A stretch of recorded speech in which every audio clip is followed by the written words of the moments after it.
আমির খানকে বলিউডের mister perfectionist বলা হয়। তিনি সবটাই খুব নিখুঁতভাবে করতে পছন্দ করেন, আর তার কাজের প্রতি সেই ডেডিকেশন জানা যায় দুটি ছবি থেকে, যেই দুই ছবির জন্য তিনি প্রায় এক সপ্তাহের বেশি সময় ধরে গোসলই করেননি।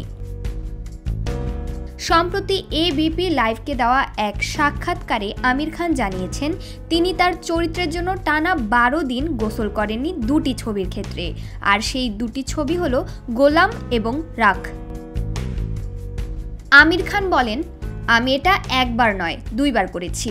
একবার রাখ ছবির শুটিংয়ের সময় ওই ছবিতে আমার চরিত্রটি ছিল রাস্তায় থাকছি বাড়ি ছেড়ে দেওয়ার পর। আমি সেটাকে বাস্তবের মতো ফোটাতে চেয়েছিলাম, তাই গোসল করা বন্ধ করে রেখেছিলাম।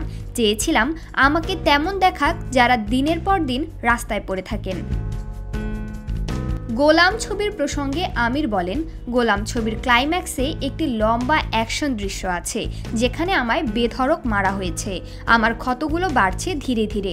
আমি যদি রোজ শুটিংয়ের পর গোসল করতাম তাহলে কন্টিনিউটি নষ্ট হয়ে যেত।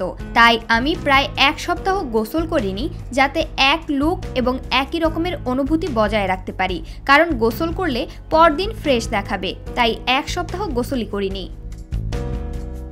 গোলাম একটি অ্যাকশনধর্মী সিনেমা যা পরিচালনা করেছিলেন বিক্রম ভাট। সেখানে রানী মুখার্জিও অভিনয় করেছিলেন আমির খানের সঙ্গে।